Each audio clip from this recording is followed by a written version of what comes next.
Everything's good. Everything's good. So how's quarantine been for you? Man, it's been different. I've been working out at Xtreme Couture for the last basically 10 years.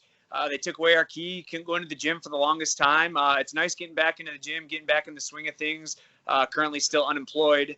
With quarantine and everything going on, we're easing back into the gym right now. But I'm just doing a lot of hunting, fishing, keeping my weight low, and trying to stay ready for what's hopefully coming up soon.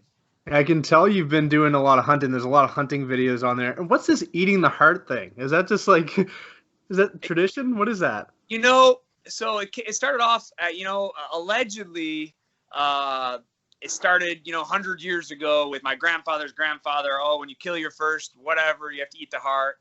And I did it when I was young. And so I made my son do it, and anybody else, any other kids that want to go hunting, because I do run a kids program in Vegas, and a couple times a year I'll take some of the kids shooting or fishing or boating or whatever, like as a big group, and that's the requirement, man. You want to kill it, you got to eat it, man. We don't just kill for fun. I want to teach the kids, respecting the animal and so on and so forth. So I just don't want these kids going out and shooting, because if you shoot it, you gotta eat the heart, and a lot of kids won't do that. So it is what it is. Yeah, I would not be touching that heart. There's no way. Is it still beating and stuff? Yeah, when you cut it out, it's still beating.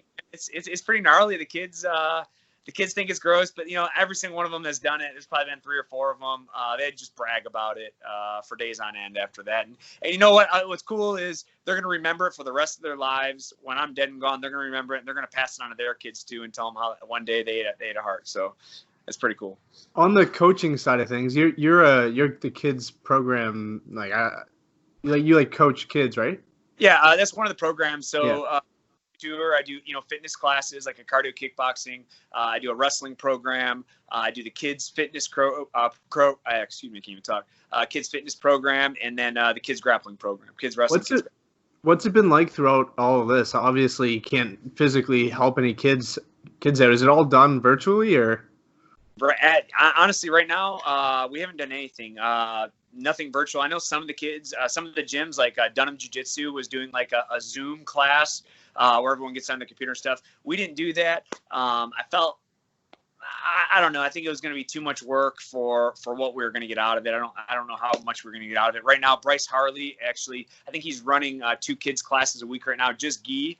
And I know the first week there was no contact. They were just doing, basically shots without a partner. And this week they might be going into a little more contact, but easing into it as time goes, as the phases go through. I have to ask, what's it like working with Francis Ngannou? Dude, he's so cool, and he's so quiet and mild-mannered. He's a really cool guy. He's always up, helping, always taking pictures with fans, and he talks like a normal person. He doesn't come in, with his head too high. Well, I mean, literally, his head too high, because he's like 7 feet tall. But dude, he's a humble dude. Every time he comes in, he'll say hi to you and shake your hand, and he's a really, really humble, cool dude. I'm very fortunate that I get to work with him and train with him, or train next to him, I should say, on a weekly basis. Yeah, I've been a fan of Francis for a long time. Even when he came onto the scene, I was like, this guy is going to be something. He's just naturally built like a superhero. It's from a fan perspective, I'm like, who is going to stand in front of him? Have you ever held pads for him? Some of the more experienced guys, Eric Nixick, who's another big guy, not as big as Francis, but he was a college football player. He's the manager of the gym and his coach. He holds pads for him. Every now and then, like a 35-pounder, one of the Hawaiian 35-pounders would hold a leg, kick shield on the leg. And, there's video on Facebook or on Instagram of Francis kicking basically his legs out from under him. But yeah, it's a good gym from our heavyweights down to our lightweights. Everybody has somebody to work with, for sure, no matter how big or strong they are. And now, like, onto your MMA career, you haven't fought in over a year now. May 31st was my last fight against James Warfield at a catchweight. Originally, it was supposed to be a catchweight at 165. Then I got moved to 170. He couldn't make 170, and we ended up catching around 175. That was May 31st of last year. I'm itching, man. I'm itching to get in there, itching to throw some hands, itching to throw some leather and get the money flowing. Outside of quarantine, what's been the main reason for the long layoff? It's I just feel I'm there. I have 19 pro fights. I had 50 amateur fights. I keep seeing these guys fall out, and I'm ready to jump in, man. And these things, I get a lot. I shouldn't say a lot, but I get a lot of. Let me rephrase. The fights I get offered, $100 to come fight a guy that's 20. It's like, come on, make it worth my while. Give me $3,000, $4,000, $5,000 and make this worth my while. That's mostly been for the layoff. It's hard to find guys with as much experience as I do, and promotions that are willing to pay what we're worth. And right now, UFC is the promotion that's paying. Bellator offered me a contract at the beginning of the year, turned them down. My goal of coming to Vegas, my goal of moving to Vegas away from my family was to be a professional fighter in the UFC. After my stint, I have my time there, we'll see what happens. But right now, the number one goal is the only pre-spot I want to fight for is the UFC. Well, there's some openings now, especially with everything that's been going on. People are pulling out. Are you staying ready? And if so, what weight class would you be willing to slide in at? I told Sean I'll fight 145 to 185. Basically, I walk around right now about my low 70s, high 60s. I can make 155 on a couple day notice. I can make 145 on a couple week notice. 170 I could make right now. I'm ready to go, man. And anytime those slots open, Apex Vegas is only 2 miles down the street from where I live. I'll fucking if they call me on Friday and like, hey Jaynes, you need to get here now, I'll sprint there if my car is broken down. It's right down the street. It's hot out. Get my sweat going, and I'm ready to go, man. Like, it's time for me to be able to showcase my skills against the best in the world. I've been competitive since 2007. I had my first fight in 2007. I turned pro in 2013. I took some fights. If you look at my record, I've took some short notice fights early on in my career. Not even early on, but I really feel out of my 4 losses, my only real loss is to Jimmy Spikuza. Me and Jesse Gross had a split decision loss in Canada, in Ontario, Canada, where he's from. I thought I won that fight. I went to Hawaii. I fought Robbie Ostovich. I thought I took him down like 4 times. Thought I won that fight, lose in Hawaii. Then I went to I fought Tommy Aaron. That was a close fight. I could see him or I winning that fight. And again, that was 1 week, 2 week notice. So I've won the last 9 out of 10 fights. I'm ready to go. I need to get a shot. Is there obviously Apex is right there, but if you got a call for Fight Island all the way over in Abu Dhabi, are you willing to make that trip and go through all the hassle of? Oh, hell yeah. I love traveling. I don't think I'm ever going to be a millionaire from fighting, but all my life experience and travel. I went to India. It was 2 years ago. I stayed there. Me, Vince Murdoch, Anthony Avila. We stayed in India for 2 months, just training out there for this MTV show. I ended up fighting out there. It was really cool. Fight Island. That just sounds like a dream come true. How cool would it be to have my UFC debut on Fight Island? And going against the best in the world. I want to be tested. I'm just finishing guys left and right. Out of my 15 wins, I have 13 finishes. The one guy I didn't finish at 185, Eric Lozano. I mean, I hit him as hard as I could. The motherfucker, it just made me realize I can't compete at 185.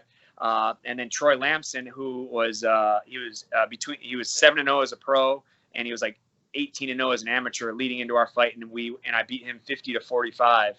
Besides that, I finished everybody in the first or the second round. I haven't even dealt with them to go into the third. So I'm ready to go. And if it's Fight Island, that'd be a dream come true. So there's a big card coming up here in Fight Island. 3 title fights announced. So I'll ask you first that Gilbert Burns fight. Gilbert Burns is someone who likes to stay active.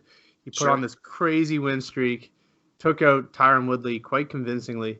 Yeah. What's your prediction for that fight? Obviously, Usman's been dominating every opponent he's ever fought.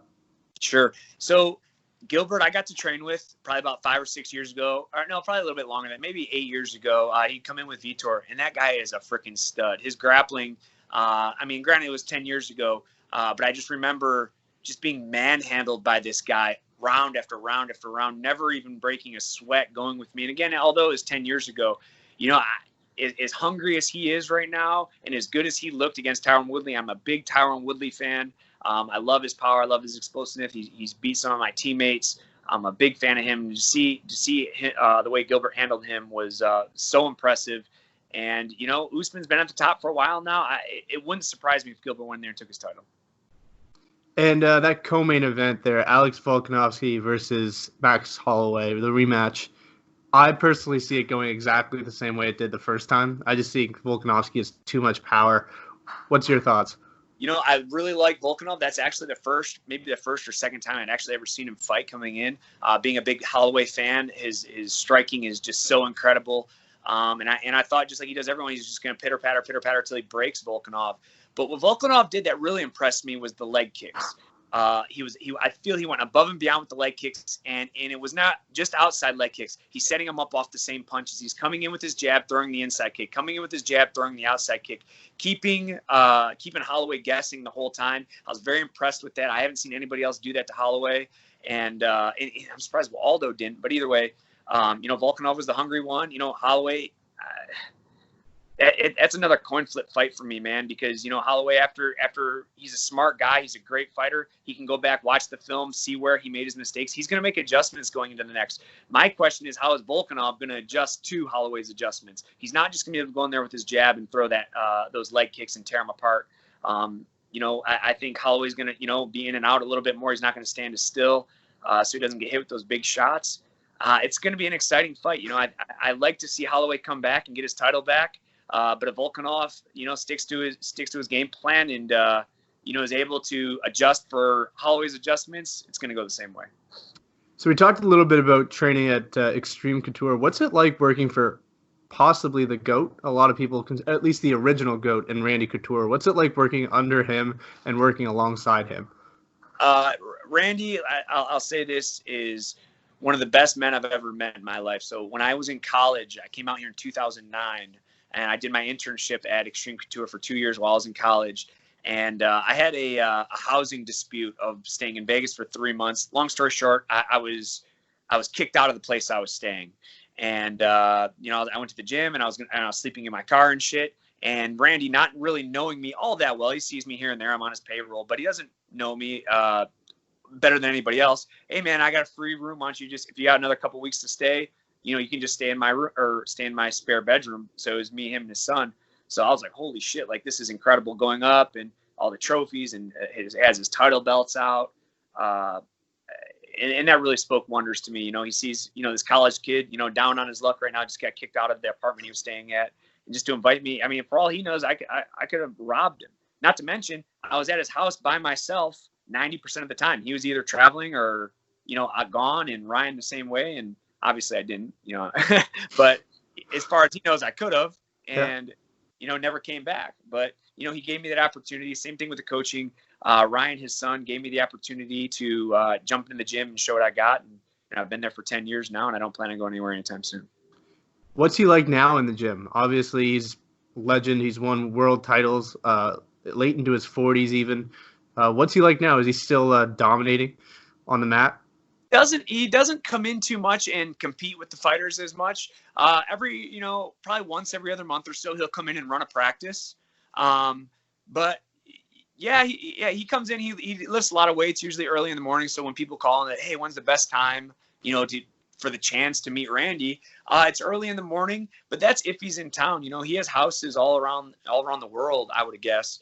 And he's not always in town. So, Randy is one of the kindest, most humble guys. I wish I had something bad I could say about him, but I don't.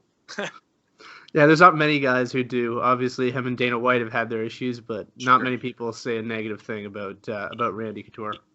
Yeah, he's an upstanding citizen, and he was a fantastic fighter, and he's a fantastic coach. And actually, he just signed the gym over. I don't know if he signed it over, but Ryan Couture is now the owner of Xtreme Couture.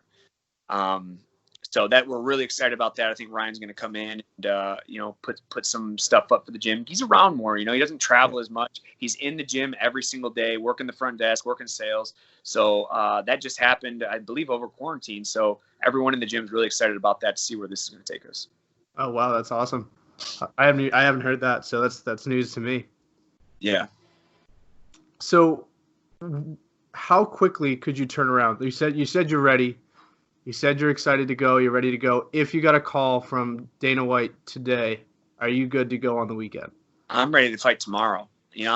I woke up at 172 pounds today. I can make 155.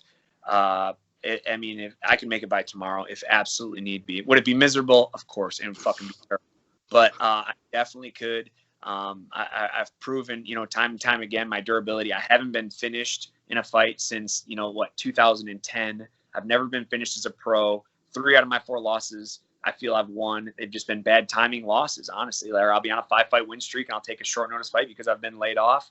And, like my last fight when I lost against Tommy Aaron, it was a couple-week notice. I was actually up in the mountains drinking beer, hunting deer. And they're like, hey, we got a fight for you in California in 2 weeks. Do you want to fight Tommy Aaron? And I was like, all right, sure, bet. Let's go. And I showed up out of shape. I told the promoter, he's like, can you make 145? I was like, no, but I can make 155. And he's like, well, how about 150? I'm like, dude, honestly, it's going to be hard for me to make 155 because I was like 185 pounds. He's like, well, just all right, we'll do it at 55. I told him that there's a very good chance I'm not going to make it. And I showed up out of shape, missed weight. And my performance showed. Tommy hit me with his best shots. He couldn't put me down. I dropped, and that's the thing about the fight. I dropped him in the first round with an uppercut, transitioned to a guillotine choke, finished the round on top, and we're flurrying. I'm in his guard. And one of the judges marked as I lost the round. It's like, what the fuck are you talking? I dropped. I'm not now 2 and 3. I can see both. We both. He whooped my ass the second round because I was so gassed. In the third round, he kind of slowed down as well, and it was an even round. But I dropped him with an uppercut and then went for a submission and then finished the round on top. Halfway through the round, it wasn't like it was 10 seconds in the round and he whooped my ass.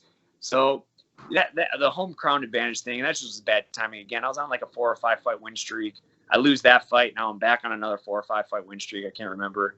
And I'm ready to go, man. I'm itching. I mean, it's been a year. I don't like taking long layoffs. I like to fight. And this whole year is something I'm hoping something bends and breaks soon. Yeah, it's been it's 4 or 5 win streak. That was also 3 years ago. So for people listening, it's been 3 years since you lost. It's not like It was their last fight. Sure. There's a lot of, especially right now with Jorge Masvidal, Henry Cejudo, John Jones, talking about pay issues with UFC. Do you think the competition with Bellator, PFL, and all these other organizations are great, or are you 100%? I'm all on board UFC. The other organizations are irrelevant to you? No, I like all. I mean, I appreciate all the organizations because it is going to be more competitive. Ray Sefo, president of the PFL, trains at Xtreme Couture. I consider him one of my coaches. I consider him one of my good friends. He's a mentor, somebody I look up to.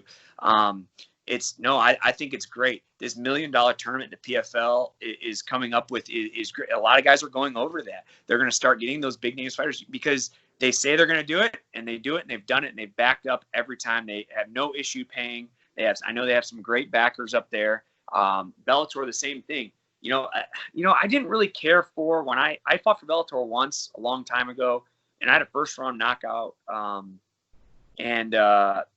They never called me back, and I heard actually because that I didn't sell enough tickets. Which, dude, I'm not in the ticket sales game. I'll sit here, I'll talk shit. I'll put on fights. I'll get knocked out. I'll try and knock someone's head out. But I'm not going out on the street. And I got to train. I got to make weight. So that kind of turned me off of Bellator a little bit when they were stingy about the ticket sales. But again, this is 6 years ago. Maybe it's different now. My goal when I came to Vegas was to fight for the UFC, fight in the UFC. And Bellator could offer me $100,000, and I'll still take the UFC for that $1,000 just to have my check mark and go for that. But yeah. Back to your question of the other organization, I think it's great to make the pay a little more competitive. So for people, last question, for people who aren't familiar with your fighting style or who you are, if you got a call this weekend to fight, what would you say about your fighting style? Man, it's everyone. I have this persona that I'm this wrestler, this grimy grappling wrestler. It's like I honestly will use my wrestling in 2 situations. 1 is if I'm hurt, and 2 to defend the takedown on you. Like I've talked to some of my opponents in the past, and like, man, I really expected you to take me down or try to press me. It's like, why? Where in any of my fights have I ever done that? I'm gonna walk forward. I'm gonna try to see your punches coming. I'm gonna take damage, and I'm hoping to hit you harder than you hit me first, and that's it. It's a very simple style. It's like I said, that the wrestling is it's just kind of boring, man. I want to see some knockouts. I want to hit somebody hard. I want to watch them fall. I like that exchange. They try and wrestle with me. I'll use my wrestling because I did wrestle in college for 4 years to stuff their takedown and shit. But overall, I just want to stand in the pocket and just exchange letter till one of us falls down. Very Justin Gaethje style. Yeah, and honestly, and that's my favorite fighter right now is Justin Gaethje. I've been fortunate to train with him a couple times. I just like his attitude. He's a humble guy. He comes from a wrestling pedigree, and he just comes in, and it's not that he's over technical. It's just he throws, man. And it's like I watch his fights. It's like, man, that's what I want to do. And and I like to consider myself. A lot of people ask, like, if you had to say you were like somebody, I'd like to think I'm kind of like him because, again, I'm going to take some damage, but when I hit you, I want it to damage you a little bit more. All right, man. Thank you for taking the time. I appreciate it, and hopefully you get that call, man. I'm looking forward to seeing you out there. Hey, I really appreciate you reaching out to me, man. I'll talk to you soon, all right? All right, man. All the best. All right, thanks. You too.